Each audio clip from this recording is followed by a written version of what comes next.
പിതാവിൻ്റെയും പരിശുദ്ധാത്മാവിൻ്റെയും നാമത്തിൽ ആമേൻ. ഷെക്കൈന അമേരിക്കാസിൻ്റെ ഞങ്ങൾ വിശ്വസിക്കുന്നു എന്ന ഈ എപ്പിസോഡിലേക്ക് എല്ലാവരെയും ദൈവനാമത്തിൽ സ്വാഗതം ചെയ്യുന്നു. പ്രാർത്ഥന എന്ന വിഷയത്തെക്കുറിച്ചാണ് ഈ എപ്പിസോഡിൽ നമ്മൾ ധ്യാനിക്കുക. നമ്മളുടെ വിശ്വാസത്തിൻ്റെ അടിസ്ഥാന പ്രമാണമായ വിശ്വാസ പ്രമാണം നല്ല ഒരു പ്രാർത്ഥനയാണ്. ആ വിശ്വാസ പ്രമാണം രണ്ട് തരത്തിലുള്ള വിശ്വാസ പ്രമാണം എന്നാണ് നമ്മൾ ഉപയോഗിക്കുന്നത്. ഒന്ന് അപ്പസ്തോലന്മാരുടെ വിശ്വാസ പ്രമാണം. ആ വിശ്വാസ പ്രമാണമാണ് സാധാരണ പ്രാർത്ഥനയിലും ജപമാലയിലും ഒക്കെ ഉപയോഗിക്കുന്നത്. ഞാൻ വിശ്വസിക്കുന്നു എന്ന് ഏറ്റുപറയുന്നത്. രണ്ടാമതായിട്ടുള്ളത് വിശുദ്ധ കുർബാനയിലൊക്കെ ഉപയോഗിക്കുന്ന കുറെ കൂടി വിശദമായ നിഖ്യായുടെ വിശ്വാസ പ്രമാണമാണ്. ഈ വിശ്വാസ പ്രമാണങ്ങൾ പ്രത്യേകിച്ചും പൈശാചിക സാന്നിധ്യം അനുഭവപ്പെടുന്നുണ്ടെങ്കിൽ ഈ വിശ്വാസ പ്രമാണം ചൊല്ലി പ്രാർത്ഥിച്ചാൽ ഉടൻ ഫലം ലഭിക്കും. പ്രാർത്ഥനയെക്കുറിച്ച് catechism of Catholic church CCC 2565 പറയുന്നു: ദൈവജനവും നന്മസ്വരൂപനായ പിതാവും അവിടുത്തെ പുത്രനായ യേശുക്രിസ്തുവും പരിശുദ്ധാത്മാവുമായുള്ള സജീവ ബന്ധമാണ് ക്രിസ്ത്യൻ പ്രയർ എന്നുള്ളത്. ഈ പ്രയറിനെ കുറിച്ചാണ് നമ്മൾ ഇന്ന് ഈ എപ്പിസോഡിൽ ധ്യാനിക്കാനായിട്ട് ആഗ്രഹിക്കുന്നത്. പഴയ നിയമത്തിൽ നമ്മുടെ പൂർവ്വപിതാക്കന്മാർ പ്രാർത്ഥിക്കുന്നത് നമ്മൾ കാണുന്നുണ്ട്. അബ്രാഹവും ഇസഹാക്കും യാക്കോബും മോശയും ദാവീദും എല്ലാം പ്രാർത്ഥിക്കുന്നത് അവർ സാഷ്ടാംഗം പ്രണമിച്ച് യാചന പ്രാർത്ഥനകളാണ് ദൈവസന്നിധിയിൽ അർപ്പിച്ചിരുന്നത്. എന്നാൽ പുതിയ നിയമത്തിൽ വരുമ്പോൾ യേശുക്രിസ്തുവിൻ്റെ പ്രാർത്ഥന, യേശുക്രിസ്തു പഠിപ്പിച്ച പ്രാർത്ഥന പിതാവേ എന്ന് വിളിച്ചുകൊണ്ടുള്ള ഒരു സംഭാഷണമാണ്. അത് പലരും മിസ്യൂസ് ചെയ്തുകൊണ്ട് കാലുമേ കാല് കയറ്റി വെച്ചുമൊക്കെ പ്രാർത്ഥിക്കുന്നത് അത് ശരിയാണെന്നല്ല പറയുന്നത്. തീർച്ചയായും സർവശക്തനായ സർവാധിപനായ ദൈവത്തിൻ്റെ സന്നിധിയിൽ നമുക്ക് കൈകൾ കൂപ്പിയോ മുട്ടുകുത്തിയോ ഒക്കെ നിൽക്കാനായിട്ട് സാധിക്കുകയുള്ളൂ. മത്തായിയുടെ സുവിശേഷം 6:6 യേശു പറഞ്ഞു, നിങ്ങൾ പ്രാർത്ഥിക്കുമ്പോൾ നിന്റെ മുറിയിൽ കയറി കതകടച്ച് രഹസ്യമായി നിന്റെ പിതാവിനോട് പ്രാർത്ഥിക്കുക. രഹസ്യങ്ങൾ അറിയുന്ന നിന്റെ പിതാവ് നിനക്ക് പ്രതിഫലം നൽകും. ഈ പ്രാർത്ഥനയെക്കുറിച്ച് ഈ വചനം പറഞ്ഞുകൊണ്ട് പലരും പറയാറുണ്ട്, ഈ സമൂഹ പ്രാർത്ഥനയുടെ ഒന്നും ആവശ്യമില്ല, യേശു പറഞ്ഞത് മുറിയിൽ കയറി കതകടച്ച് പ്രാർത്ഥിക്കാനല്ലേ എന്ന്. പക്ഷേ ഇത് വ്യക്തിപരമായ പ്രാർത്ഥനയെക്കുറിച്ചാണ് ഈശോ പറഞ്ഞത്. തൊട്ടുതാഴെ തന്നെ സമൂഹ പ്രാർത്ഥനയെക്കുറിച്ച് പറയുന്നുണ്ട്. അങ്ങനെ വിവിധ തരത്തിലുള്ള പ്രാർത്ഥനയെക്കുറിച്ച് നമുക്ക് ഈശോയുടെ വചനങ്ങളിലൂടെ ഒന്ന് കടന്നു പോകാം. വ്യക്തിപരമായ പ്രാർത്ഥനയിൽ അത് ഈശോ അവിടെ എടുത്തു പറയുന്നുണ്ട്. നീ നിന്റെ എന്ന് പറഞ്ഞുകൊണ്ട് വ്യക്തിപരമായിട്ട് തന്നെയാണ് അവിടെ പറയുന്നത്. ഫരിസേയരും നിയമജ്ഞരും ഒക്കെ അവരുടെ പ്രാർത്ഥന നടത്തിയിരുന്നത് തെരുവീതികളിൽ കവലയുടെ കോണുകളിലൊക്കെ നിന്നുകൊണ്ട് മറ്റുള്ളവരെ കാണിക്കാൻ വേണ്ടിയാണ്. അതുകൊണ്ടാണ് അവരോട് പറഞ്ഞത്, ഈശോ പറഞ്ഞത്, കപടനാട്യക്കാരെ, ഹിപ്പോക്രൈറ്റ്സ് എന്ന് വിളിച്ചത്. നമ്മുടെ പ്രാർത്ഥന അങ്ങനെ ആയിരിക്കരുത്. നമ്മുടെ പിതാവുമായുള്ള ഒരു സംഭാഷണമായിരിക്കണം. വീണ്ടും മത്തായിയുടെ സുവിശേഷം 6:7 അടുത്ത വചനത്തിൽ ഈശോ പറയുന്നു, നിങ്ങൾ പ്രാർത്ഥിക്കുമ്പോൾ വിജാതീയരെ പോലെ അതിഭാഷണം ചെയ്യരുത്. തങ്ങളുടെ അതിഭാഷണം കൊണ്ട് പ്രാർത്ഥന ശ്രദ്ധിക്കപ്പെടുമെന്ന് അവർ കരുതുന്നു. എന്നാൽ നിങ്ങൾ അങ്ങനെ ആയിരിക്കരുത്. നമ്മളുടെ വാചാലതയോ നമ്മുടെ ഭാഷാ പ്രാവീണ്യമോ ഒന്നുമല്ല ദൈവം നോക്കുന്നത്. അവിടുന്ന് ഹൃദയങ്ങൾ പരിശോധിക്കുന്നവനാണ്. നിങ്ങൾ പ്രാർത്ഥിക്കും മുമ്പ് തന്നെ നിങ്ങളുടെ ആവശ്യം എന്തെന്ന് നിങ്ങളുടെ പിതാവ് അറിയുന്നു. അതുകൊണ്ട് ദൈവസന്നിധിയിൽ സ്തുതിക്കുകയാണ്, ദൈവത്തെ സ്തുതിക്കുകയാണ് നമ്മൾ നാമതായി ചെയ്യേണ്ടത്. സ്തുതിയും ആരാധനയും നന്ദിയും അർപ്പിക്കുക. അവിടെ നൽകിയ എല്ലാത്തിനുമായി നന്ദിയും പറഞ്ഞ് പ്രാർത്ഥിക്കുക എന്നുള്ളതാണ്. ഈ സമൂഹ പ്രാർത്ഥനയെക്കുറിച്ചാണ് തുടർന്ന് ഈശോ പറയുന്നത്. മത്തായിയുടെ സുവിശേഷം 6:9-13 വരെയുള്ള വചനങ്ങളിൽ ഈശോ ശിഷ്യന്മാരോട് പറയുന്നു, നിങ്ങൾ പ്രാർത്ഥിക്കുമ്പോൾ ഇങ്ങനെ പ്രാർത്ഥിക്കുവിൻ. അവിടെ നിങ്ങൾ എന്ന് പറഞ്ഞുകൊണ്ടാണ് പ്രാർത്ഥിക്കുന്നത്. ആദ്യം വ്യക്തിപരമായ പ്രാർത്ഥനയെക്കുറിച്ച് പറയുമ്പോൾ നീ, നിന്റെ എന്നാണ് ഉപയോഗിച്ചിരുന്നത്.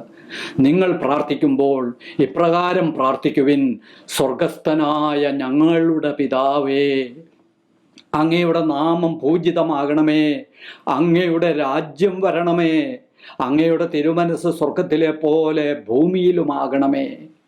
ഇവിടെ ദൈവസ്തുതിപ്പാണ് നമ്മൾ നടത്തുന്നത്. എല്ലാം ദൈവത്തെ സ്തുതിക്കുന്ന വാക്കുകളാണ്. ഇസ്രായേലിൻ്റെ സ്തുതിയുടെ സിംഹാസനത്തിലേക്ക് ഞാൻ ഇറങ്ങി വരും എന്ന് വാഗ്ദാനം ചെയ്തവൻ നമ്മുടെ സ്തുതികളിലേക്ക് ഇറങ്ങി വരും. അതുകൊണ്ടാണ് വിശുദ്ധ കുർബാനയിലൊക്കെ ഇതിനോടുകൂടെ പരിശുദ്ധൻ പരിശുദ്ധൻ എന്ന് പറഞ്ഞ് കൂടുതൽ ദൈവസ്തുതിപ്പുകൾ സഭ ഉൾപ്പെടുത്തിയിരിക്കുന്നത്. അപ്പോൾ ദൈവസ്തുതിപ്പുകളാണ് മെയിനായിട്ട് അവിടെ പറയുന്നത്. അവിടെ നമ്മൾ പ്രാർത്ഥിക്കുമ്പോൾ അങ്ങയുടെ നാമം പൂജിതമാകണമേ. ദൈവത്തിൻ്റെ നാമം പരിശുദ്ധമാണ്. ആ നാമം പറഞ്ഞാണ് നമ്മൾ പ്രാർത്ഥിക്കുന്നത്. യേശുക്രിസ്തുവിൻ്റെ നാമത്തിൽ നമ്മൾ പ്രാർത്ഥിച്ചാൽ അവിടുന്ന് നമ്മുടെ പ്രാർത്ഥന കേൾക്കും എന്നതാണ് നമ്മുടെ ഉറപ്പ്. അപ്പോൾ ദൈവത്തിൻ്റെ നാമം പരിശുദ്ധമാണ്. ആ നാമമാണ് നമ്മളിവിടെ ഏറ്റുപറയുന്നത്. വീണ്ടും പറയുന്നു, അങ്ങയുടെ രാജ്യം വരയണമേ. അത് പലർക്കും ഒരു തെറ്റിദ്ധാരണയുണ്ട്. അങ്ങയുടെ രാജ്യം എന്ന് പറയുന്നത് സ്വർഗത്തിലേക്കാണ്. പക്ഷേ സ്വർഗം എന്നത് ഹെവൻ എന്നാണ്. ഇവിടെ പറയുന്നത് കിങ്ഡം ഓഫ് ഹെവൻ. സ്വർഗം വേറെ, സ്വർഗം ദൈവം വസിക്കുന്ന സ്ഥലമാണ്. കിങ്ഡം ഓഫ് ഗോഡ് അല്ലെങ്കിൽ സ്വർഗരാജ്യം, ദൈവരാജ്യം എന്ന് നമ്മൾ പറയുന്നത് ദൈവത്തിൻ്റെ ഭരണം ഇവിടെ വരുന്നതാണ്, എന്നിൽ വരുന്നതിനെയാണ് ദൈവരാജ്യം എന്ന് പറയുന്നത്. അപ്പോൾ ആ ദൈവരാജ്യം ഇവിടെ വരുവാൻ വേണ്ടിയാണ് നമ്മൾ പ്രാർത്ഥിക്കുന്നത്. അങ്ങയുടെ ഹിതം സ്വർഗത്തിലെ പോലെ ഭൂമിയിലുമാകണമേ. അത് നമ്മൾ പ്രാർത്ഥിക്കുന്നത് കാരണം ഈ ഭൂമിയിലുള്ളവൻ അവൻ ദുഷ്ടനാണ്. അവൻ്റെ രാജ്യമല്ല ഇവിടെ വരേണ്ടത്. പിന്നെയോ സ്വർഗസ്ഥനായ പിതാവിൻ്റെ രാജ്യമാണ് ഇവിടെ വരേണ്ടത് എന്നാണ് നമ്മൾ പ്രാർത്ഥിക്കുന്നത്.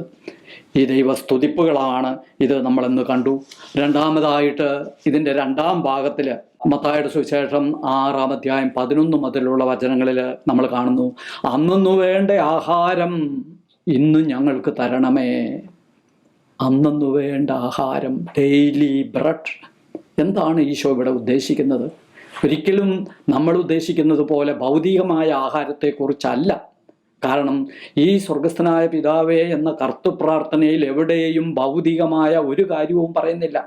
എല്ലാം ആത്മീയ കാര്യങ്ങളാണ് പറയുന്നത്. അപ്പോൾ ഇതും ആത്മീയ ഭക്ഷണത്തെക്കുറിച്ചായിരിക്കണം.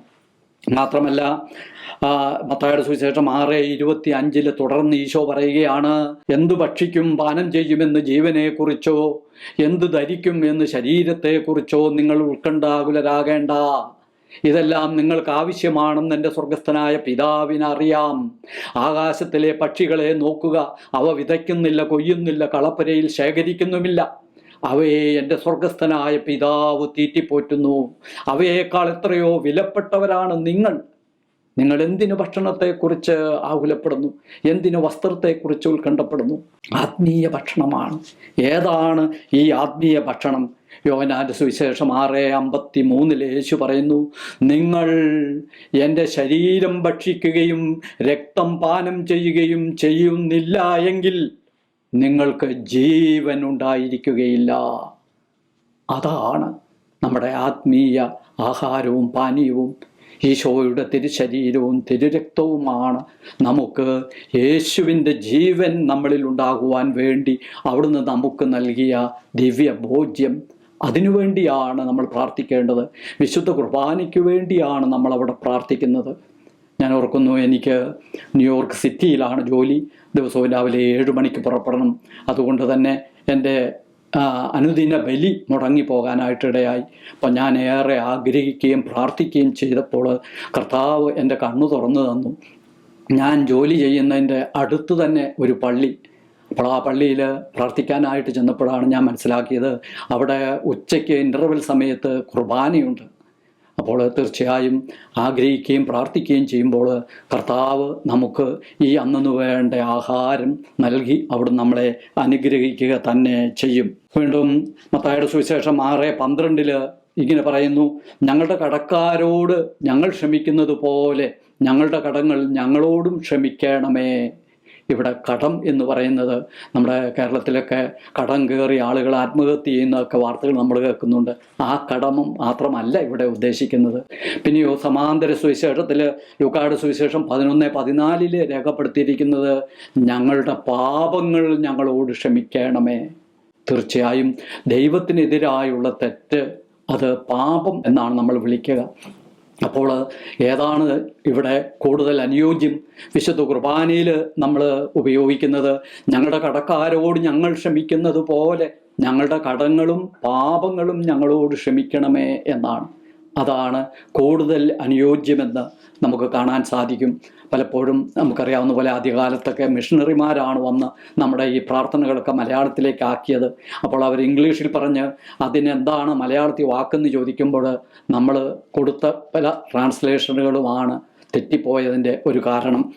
വീണ്ടും വിശുദ്ധ മത്തായിയുടെ സുവിശേഷം 6:13 ഈ പ്രാർത്ഥനയിലൂടെ ഞങ്ങളെ പ്രലോഭനത്തിൽ ഉൾപ്പെടുത്തരുതേ എന്ന് പറയുകയാണ്.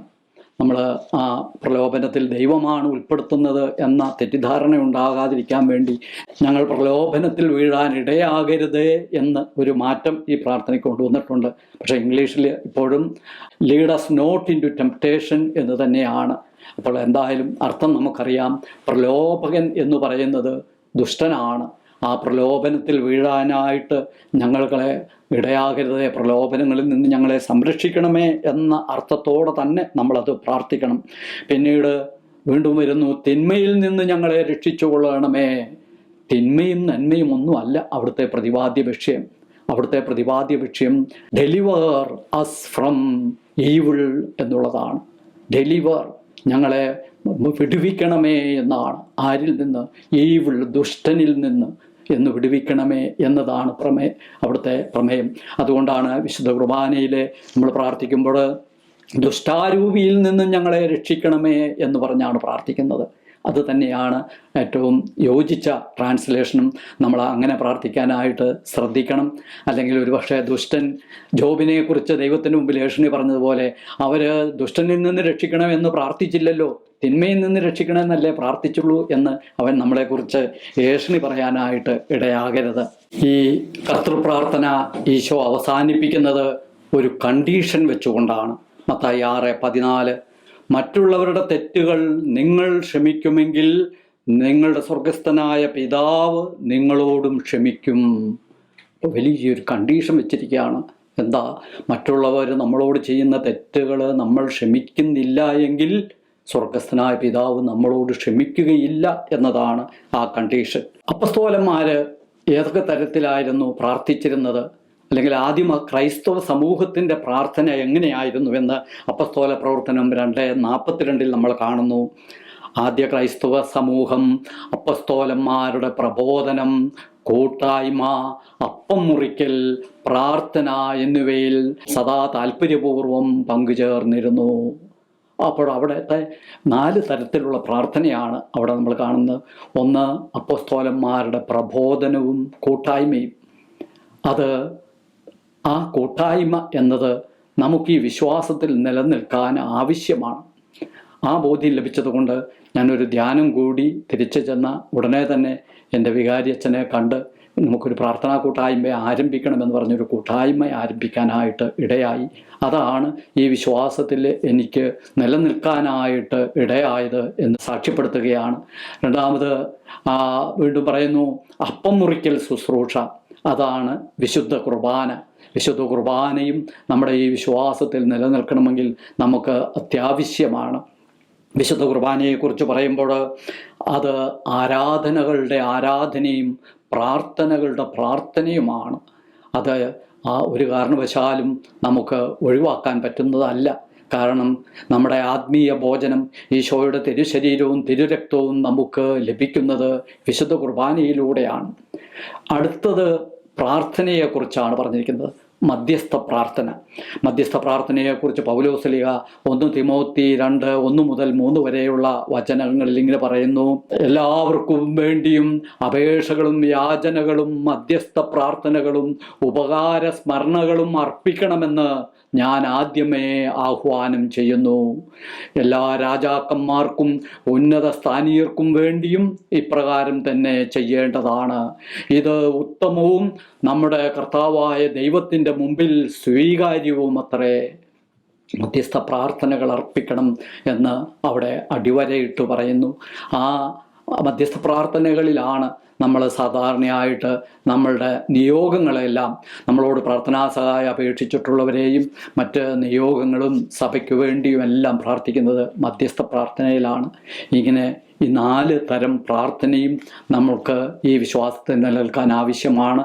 ഒന്നാമതായിട്ട് വ്യക്തിപരമായ പ്രാർത്ഥന, രണ്ടാമത് സമൂഹ പ്രാർത്ഥന അല്ലെങ്കിൽ കൂട്ടായ്മ എന്ന് പറയുന്നത്, മൂന്നാമത് വിശുദ്ധ കുർബാന, നാലാമത് മധ്യസ്ഥ പ്രാർത്ഥന. നമ്മൾക്ക് വേണ്ടി മറ്റുള്ളവർ പ്രാർത്ഥിക്കുന്നത് പോലെ മറ്റുള്ളവർക്ക് വേണ്ടി നമ്മളും പ്രാർത്ഥിക്കുന്നതാണ് മധ്യസ്ഥ പ്രാർത്ഥന. കാറ്റഗിസം ഓഫ് കാത്തലിക് ചർച്ച് 2550 മുതൽ 2857 വരെയുള്ള ഖണ്ഡികയിൽ വളരെ വിശദമായിട്ട് ഈ ക്രിസ്ത്യൻ പ്രേയറിനെ കുറിച്ച് പ്രതിപാദിക്കുന്നുണ്ട്. പഠിക്കാനായിട്ട് കൂടുതൽ ആഗ്രഹിക്കുന്നവർക്ക് അത് റെഫർ ചെയ്യാവുന്നതാണ്. വീണ്ടും പ്രാർത്ഥനയുടെ ശക്തിയെക്കുറിച്ച് നമുക്ക് ചിന്തിക്കാം. പ്രാർത്ഥനയുടെ ശക്തിയെക്കുറിച്ച് മത്തായിയുടെ സുവിശേഷം 7:7 യേശു പറയുന്നു: ചോദിക്കുവിൻ, നിങ്ങൾക്ക് ലഭിക്കും; അന്വേഷിക്കുവിൻ, നിങ്ങൾ കണ്ടെത്തും; മുട്ടുവിൻ, നിങ്ങൾക്ക് തുറന്നു കിട്ടും. ചോദിക്കുമ്പോഴാണ് ദൈവം നമ്മുടെ ആവശ്യങ്ങൾ നൽകുന്നത്. അതുകൊണ്ട് പ്രാർത്ഥന അവിടെ ഒരു കണ്ടീഷനാണ്. പ്രാർത്ഥിക്കുമ്പോഴാണ് ദൈവം നമുക്ക് കൃപകൾ ചൊരിയുന്നത്. വീണ്ടും മത്തായി 7:9 ഈശോ ഇങ്ങനെ ചോദിക്കുന്നു: നിങ്ങൾ ആരെങ്കിലും മക്കൾ അപ്പം ചോദിച്ചാൽ പകരം കല്ല് കൊടുക്കുമോ? മീൻ ചോദിച്ചാൽ പകരം പാമ്പിനെ കൊടുക്കുമോ? ദുഷ്ടരായ നിങ്ങൾക്ക് പോലും മക്കൾക്ക് നല്ല ദാനങ്ങൾ നൽകാൻ അറിയാമെങ്കിൽ എൻ്റെ സ്വർഗസ്ഥനായ പിതാവ് തന്നോട് ചോദിക്കുന്നവർക്ക് എത്ര അധികമായി നന്മകൾ നൽകുകയില്ല. എന്താണ് ആ നന്മകൾ? സ്വർഗസ്ഥനായ പിതാവ് തരുന്ന നന്മ എന്ന് സമാന്തര സുവിശേഷത്തിൽ പറയുന്നുണ്ട്. എത്ര അധികമായി പരിശുദ്ധാത്മാവിനെ നൽകുകയില്ല.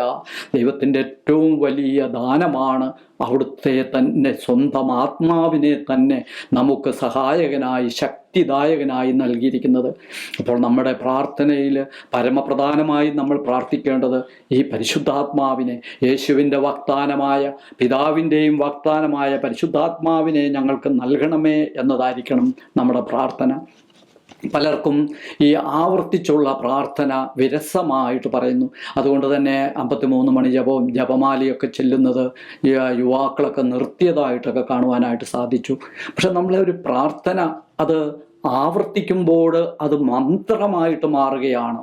മന്ത്രമായിട്ട്. കാരണം നമ്മൾ മറ്റുള്ളതൊന്നുമല്ല, ദൈവത്തിൻ്റെ നാമമാണ് ഇങ്ങനെ ആവർത്തിക്കുന്നത്. ആ ദൈവത്തിൻ്റെ നാമം നമ്മൾ ആവർത്തിക്കുമ്പോൾ അത് മന്ത്രമായിട്ട് മാറുകയാണ്. വീണ്ടും വിശ്വാസവും പ്രവൃത്തിയും എന്നതിനെക്കുറിച്ച് നമുക്ക് ചിന്തിക്കാം. പലരുടെയും ഒരു ഇടർച്ചയാണ്. ഇങ്ങനെ പ്രാർത്ഥിച്ചത് കൊണ്ട് എന്താ കാര്യം? തായേ എന്ന് പറഞ്ഞതുകൊണ്ട് പ്രവർത്തിക്കണം എന്നുള്ളത്. യാക്കോബ് ശ്ലീഹ 2:17 പറയുന്നു: പ്രവൃത്തി കൂടാതെയുള്ള വിശ്വാസം നിർജീവമാണ്. അപ്പോൾ നമ്മുടെ വിശ്വാസം നിർജീവമാണോ? പ്രാർത്ഥിക്കേണ്ടത് ഒരു ആവശ്യത്തിനു വേണ്ടി നമ്മൾ പ്രാർത്ഥിക്കുകയും എന്നാൽ അത് പ്രവർത്തിക്കാനുള്ളൊരവസരം കർത്താവ് തരുമ്പോൾ അത് ചെയ്യാതിരിക്കുകയും ചെയ്യുമ്പോൾ നമ്മളും കപടനാട്യക്കാരല്ലേ? നമ്മുടെ പ്രാർത്ഥന കപടനാട്യമായി പോവില്ലേ? പ്രാർത്ഥിക്കുന്നവന് എങ്ങനെ പ്രവർത്തിക്കാതിരിക്കാനായിട്ട് സാധിക്കും? മത്തായിയുടെ സുവിശേഷം 25:31 മുതൽ അന്ത്യവിധിയെക്കുറിച്ച് ഈശോ പറഞ്ഞു. അവിടെ അന്ത്യവിധിയിൽ കർത്താവ് വിധിക്കുന്നത് പ്രവൃത്തികളെ വെച്ചുകൊണ്ടാണ്. എനിക്ക് വിശന്നു, നിങ്ങൾ ഭക്ഷിക്കാൻ തന്നു; എനിക്ക് ദാഹിച്ചു, നിങ്ങൾ കുടിക്കാൻ തന്നു; ഞാൻ പരദേശിയായിരുന്നു, നിങ്ങൾ എന്നെ സ്വീകരിച്ചു എന്നിങ്ങനെ നമ്മുടെ പ്രവൃത്തികളെ വെച്ചുകൊണ്ടാണ് ദൈവം അന്ത്യവിധി നടത്തുന്നത്. അപ്പോൾ പ്രവൃത്തി കൂടാതെയുള്ള നമ്മുടെ വിശ്വാസം മൃതമാണ് എന്ന് പറയുന്നത് പോലെ തന്നെ വിശ്വാസം കൂടാതെയുള്ള പ്രവൃത്തികളും മൃതമാണ്. കാരണം ഇന്ന് അങ്ങനെയുള്ള പ്രവൃത്തികളാണ് കൂടുതൽ. സോഷ്യൽ മീഡിയയിലൂടെ എല്ലാം പബ്ലിസിറ്റിക്ക് വേണ്ടിയിട്ട് ഒരു ചെറിയ കാര്യം ചെയ്തിട്ട് വലിയ പരസ്യം കൊടുത്തുകൊണ്ട് ചെയ്യുന്നത് അത് വിശ്വാസം കൂടാതെയുള്ള പ്രവൃത്തിയാണ്, അത് നിർജീവ പ്രവൃത്തിയാണ്. മത്തായിയുടെ സുവിശേഷം 18, 19, 20 വചനങ്ങളിൽ ഈശോ പറയുന്നു, ഭൂമിയിൽ 2 പേർ യോജിച്ച് ചോദിക്കുന്ന ഏത് കാര്യവും എൻ്റെ സ്വർഗസ്ഥനായ പിതാവ് നടത്തിത്തരും. ആരാണ് ഈ 2 പേര്? അത് ഭാര്യയും ഭർത്താവുമാണ്. അവർ യോജിപ്പോടുകൂടി പ്രാർത്ഥിച്ചാൽ ആ കുടുംബത്തിലേക്ക് വലിയ ശക്തി ഒഴുകുകയായി. അതുകൊണ്ടാണ് സാത്താൻ അവിടെ ഭിന്നത ഉണ്ടാക്കാനായിട്ട് ശ്രമിച്ചുകൊണ്ടിരിക്കുന്നത്. ലൂക്കാ 21:36 ഈശോ ഇങ്ങനെ പറയുന്നു, സംഭവിക്കാനിരിക്കുന്ന ഇവയിൽ നിന്നെല്ലാം രക്ഷപ്പെട്ട് മനുഷ്യപുത്രൻ്റെ മുമ്പിൽ പ്രത്യക്ഷപ്പെടാനുള്ള കരുത്ത് ലഭിക്കേണ്ടതിനു വേണ്ടി സദാ പ്രാർത്ഥിച്ചുകൊണ്ട് ജാഗരൂകരായിരിക്കുവിൻ. ഈ കർത്താവിൻ്റെ ഉപദേശം നമുക്ക് ഹൃദയത്തിൽ സ്വീകരിച്ചുകൊണ്ട് നമ്മൾക്ക് പ്രാർത്ഥിക്കുന്ന വ്യക്തികളായിട്ട് മാറാം. മത്തായി 26, 40, 41 വചനങ്ങളിൽ ഈശോ പറയുന്നു, ഗത്സമേൻ തോട്ടത്തിൽ രക്തം വിയർത്ത് പ്രാർത്ഥിച്ചപ്പോൾ ഈശോ അപ്പസ്തോലന്മാരോട് പറഞ്ഞു, 1 മണിക്കൂർ നേരം എന്നോടൊപ്പം ഉണർന്നിരുന്ന് പ്രാർത്ഥിക്കാൻ നിങ്ങൾക്ക് കഴിയുന്നില്ലേ? പ്രലോഭനങ്ങളിൽ അകപ്പെടാതിരിക്കാൻ ഉണർന്നിരുന്ന് പ്രാർത്ഥിക്കുവിൻ. കർത്താവിൻ്റെ ഈ കൽപ്പന നമ്മുടെ ഹൃദയത്തിൽ സ്വീകരിച്ചുകൊണ്ട് നമുക്ക് കൂടുതലായിട്ട് പ്രാർത്ഥിക്കുന്ന വ്യക്തികളായിട്ട് മാറാം. താബോർ മലയിൽ വെച്ച് ഈശോ പ്രാർത്ഥിച്ചപ്പോഴാണ് അവിടെ രൂപാന്തരീകരണമുണ്ടായത്. സ്വർഗത്തിലേക്ക് എടുക്കപ്പെട്ട ഏലിയായും മോശയും അവിടെ ഇറങ്ങി വന്നത്. ദൈവപിതാവ് ശോഭയേറിയ മേഘത്തിൽ അവിടേക്ക് ഇറങ്ങി വന്നുകൊണ്ട് ഇവൻ എൻ്റെ പ്രിയപുത്രൻ എന്ന് സാക്ഷ്യപ്പെടുത്തിയത്.